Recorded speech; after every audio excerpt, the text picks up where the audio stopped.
આપ સર્વોને હેતપૂર્વક જય શ્રી સ્વામિનારાયણ। આજની સત્સંગ કથા વાર્તા નિજ મંદિર સાવરકુંડલા। આજની સત્સંગ કથા વાર્તામાં આપણે પવિત્ર ચાતુર્માસ અંતર્ગત શ્રીમદ સત્સંગી જીવનની કથા સાંભળશું। પ્રકરણ 3 અધ્યાય 42। 1 સુવ્રત મુનિ કહે છે કે, હે રાજન, ત્યારબાદ પરમ કૃપાળુ પ્રભુ શ્રી હરિના આદેશથી સર્વ ભક્તજનો નમસ્કાર કરીને પોતાના નિવાસ સ્થાને ગયા। પછી શ્રી હરિ પણ પોતાના ભવન પ્રત્યે પધાર્યા।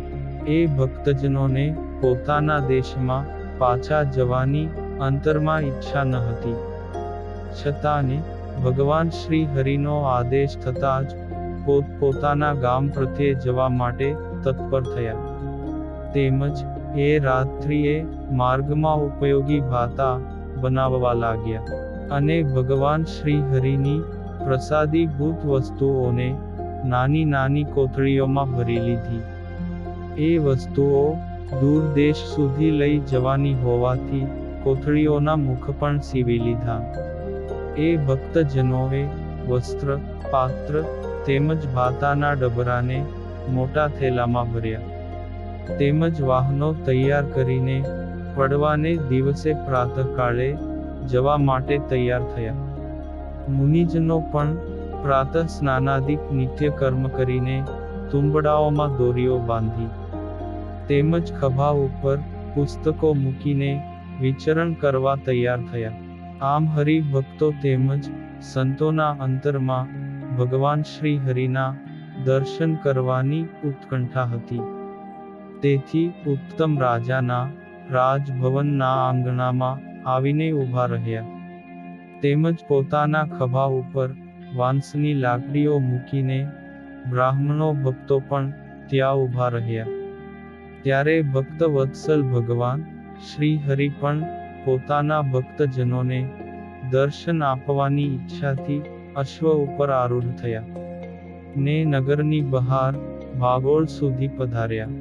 ત્યાં માણસોની ભીડ જામવાના ભયથી પુરની બહાર નીકળેલા શ્રી હરિને સર્વે ભક્તો, મુનિઓ તેમજ પાર્ષદો પાછળ પાછળ અનુસરવા લાગ્યા અને ભગવાન શ્રી હરિ ઉત્તમ રાજાની અર્ધકોશ દૂર આવેલી રાધા વાવ પાસે પધાર્યા। તેમજ ભક્તજનોને આનંદ ઉપજાવવા માટે અશ્વ પર આરૂઢ થઈ માર્ગમાં ઊભા રહ્યા। મુનિજનોના સમૂહો, જનસમૂહો તેમજ સ્ત્રી ભક્તોના વૃંદો તત્કાળ શ્રી હરિ સમીપે આવ્યા અને તેમને વંદન કરવા લાગ્યા। હે ભગવન, તમે આ સંતોને અમારા ગામ મોકલજો, તેમજ તમારું દર્શન અમને ફરીથી પ્રાપ્ત થાય। આ પ્રકારે ભક્તજનો શ્રી હરિને પ્રાર્થના કરવા લાગ્યા। ત્યારબાદ મુનિજનો પ્રભુ શ્રી હરિના આદેશથી દેશાંતરમાં વિચરણ કરવા માટે તૈયાર થયા ને બે હાથ જોડીને પ્રેમપૂર્વક શ્રી હરિને પ્રણામ કરી સ્તુતિ કરવા લાગ્યા કે, હે સ્વામિન, તમે વેદમાં પ્રતિપાદન કરેલા પરમેશ્વર તેમજ પરબ્રહ્મ છો। બ્રહ્મા તેમજ મરીચી વગેરેના ક્રમથી સ્થાવર જંગમ સ્વરૂપ આ સમગ્ર વિશ્વનું પોતાની શક્તિથી સર્જન કરો છો।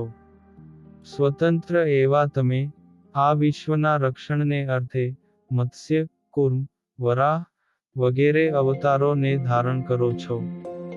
હે વિભુ સ્વરૂપ, હે ધર્મપ્રિય, તમે યુગ યુગને વિશે અવતાર ધારણ કરીને સાધુ, દેવતા તેમજ ધર્મનું સર્વ પ્રકારે રક્ષણ કરો છો અને ધર્મનો દ્રોહ કરતા દૈત્યોનો વિનાશ કરો છો। તમારી સર્વ મૂર્તિઓ સમગ્ર ઐશ્વર્યથી સંપન્ન છે, ચક્ર વગેરે આયુધોથી પ્રકાશમાન અને દિવ્ય તેજથી સંપન્ન છે, તેમજ પોતાના પ્રતાપથી વિખ્યાત છે। હે ભગવન, હે કમળ નયન, અમારા નયન ગોચર વર્તતી આ મૂર્તિ આ લોકના મનુષ્યોના અજ્ઞાનનો વિનાશ કરવા માટે પ્રાદુર્ભાવ પામેલી છે। જાગ્રત, સ્વપ્ન તેમજ સુષુપ્તિ અવસ્થાથી પર દિવ્ય સ્વરૂપે વર્તે છે ને પરમહંસોના ધર્મને ધારણ કરનારી તથા બ્રહ્મ સ્થિતિને પ્રાપ્ત કરાવનારી અને માયાના કાર્યથી રહિત ને ભવબંધનમાંથી મુક્ત કરાવનારી તેમજ સર્વોપરી વર્તે છે. હે ભગવન, શ્રદ્ધા, શાંતિ, અતિશય ક્ષમા, નિપુણતા, લજ્જા, તિતિક્ષા, દયા, તુષ્ટિ, મૈત્રી, અભય, શમય, દમ, તપ, વિદ્યા, નીતિ, સદાચાર, વૈરાગ્ય, ઉપરતિ, વિવેક, વિનય, અષ્ટાંગ યોગ, સ્મૃતિ વગેરે મહાન ઐશ્વર્યો આ તમારી મૂર્તિમાં નિત્ય નિવાસ કરીને રહે છે. હે ભગવન, નિષ્કામ, નિસ્વાદ, નિર્લોભ, નિસ્નેહ, નિર્માન, નિર્મદ, વિજ્ઞાન સંપન્ન, જ્ઞાન વગેરે શક્તિઓની સિદ્ધિ કરવા માટે અન્ય પુરુષો અસમર્થ છે.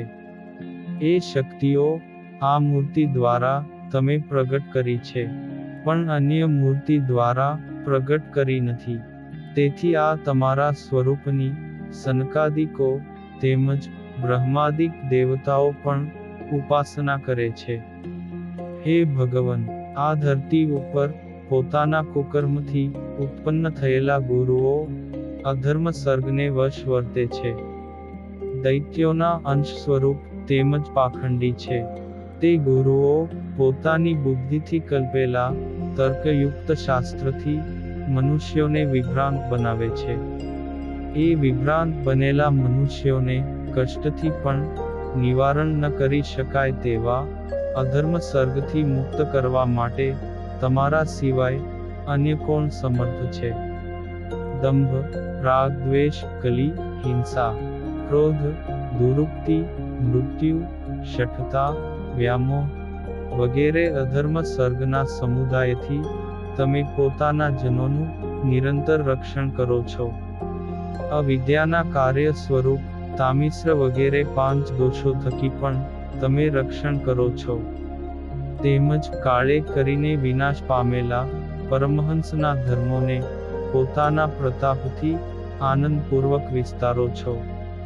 પૃથુ રાજાના સોમા યજ્ઞ નિમિત્તે ક્રોધ પામેલા ઇન્દ્રે પ્રથમ છળ કપટથી સ્વીકારેલા તેમજ પાછળથી ત્યાગ કરેલા પાખંડ વેશને આ લોકને છેતરવા માટે ધારણ કરતા, ધનમાન લોલુપ, નિયમનો ત્યાગ કરતા, જીહવા તેમજ શિષ્ણને વિશે આસક્ત, કુતર્ક ભરેલી યુક્તિથી સત્શાસ્ત્રના અર્થોનું ખંડન કરતા, તેમજ પોતાના આશ્રિત જનોને શાસ્ત્ર વિરુદ્ધ કુયુક્તિનો જ બોધ આપતા અસુર ગુરુઓ જેમ સૂર્યની કાંતિથી અંધકાર વિનાશ પામે તેમ તમારા પ્રતાપથી વિનાશ પામ્યા છે. હે પ્રભુ, આ લોકમાં સર્વ નર નારીઓ કલિયુગ તેમજ કામદોષથી પીડા અનુભવી રહ્યા છે. તે હેતુથી જ તેઓ વાનરની સમાન વિવેકહીન અને નિર્લજ્જ થયા છે. આજની આ પ્રજા બ્રહ્માજીનું પણ ભક્ષણ કરવા માટે પાછળ દોડેલા યક્ષ રાક્ષસોની સમાન બની છે. અત્યારની આ સ્ત્રીઓ બલિ દૈત્યના મુખમાંથી ઉત્પન્ન થયેલી 3 પ્રકારની સ્વૈરિણી, કામિની અને પુંચલ્લી વગેરે સ્ત્રીઓની સમાન બની છે. આમ સંતો ભક્તોએ ભગવાન શ્રી હરિની અનન્ય ભાવે સ્તુતિ કરી. અને હવે પછીની કથા વાર્તા આપણે આગળના ભાગમાં સાંભળશું. અત્યારે આપ સર્વોને ભાવથી જય શ્રી સ્વામિનારાયણ.